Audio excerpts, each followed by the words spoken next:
Wait a minute, wait a minute. Is the American press being exposed? It sounds like right now, America is being I exposed. heard Tucker Carlson left Fox News. Interesting news. With what it is connected, one can only guess about it, but clearly, This is why that Don Lemon and Tucker Carlson and all these other guys, Glenn Beck, even at one time, when these guys are being fired, it's because they're telling what's really going on in America. Tell me what you think. Do you think America's media, do you think will not forget that it's or being forgive the suppressed? United States for the fact that they denied Russian journalists visas to come to the United States in connection with your visit? What does this mean? Explain more. Today there was a speech by our representative in the Information Committee. You suspected I would not speak Russian, right? Вы удивились, что я заговорил по-русски? Maria already spoke in detail on this topic in the Information Committee today. We find it outrageous that this is happening.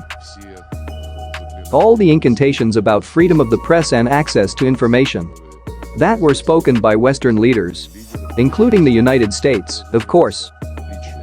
When the West has become uncomfortable with the existence of alternative points of view and the availability of opportunities for the inhabitants of the planet and citizens of the respective countries to gain access to facts that do not fit into the so-called Western narrative, then, of course, the West has radically begun to attack the media that it does not obey. Mr. Kirby, in relation to our journalists,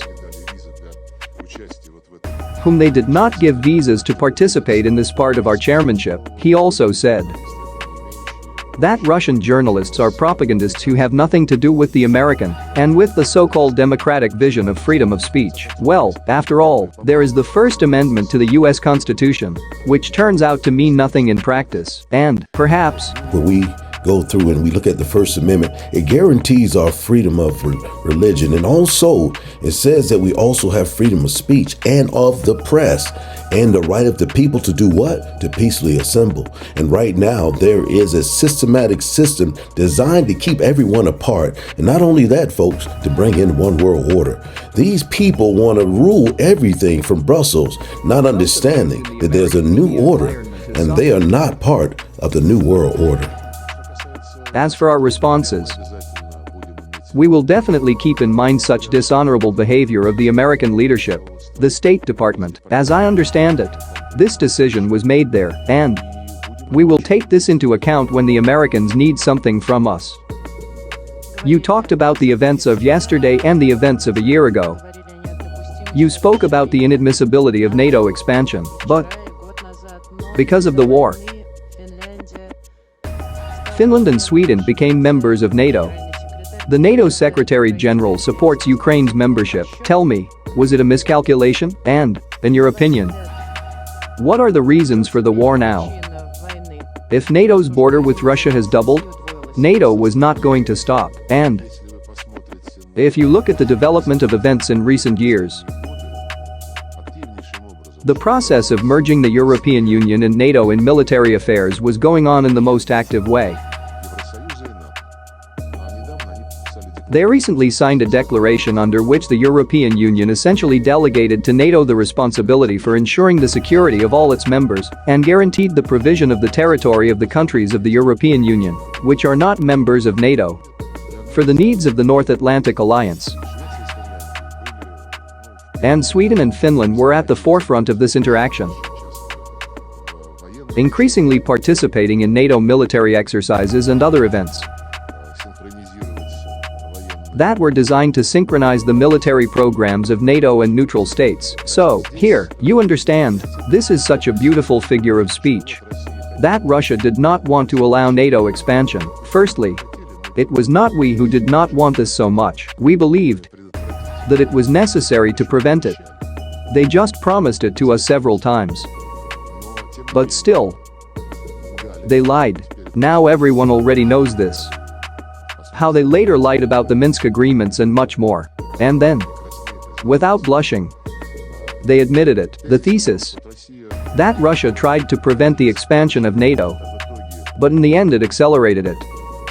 This is probably how you see it from your belfry. We also have our own bell towers. And the assessments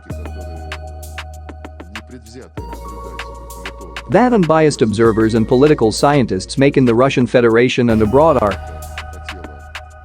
that NATO wanted to destroy the Russian Federation. But in the end it rallied it. Therefore, let's not now draw conclusions about how all this will end. We have clearly announced our goals. And we clearly reaffirm them.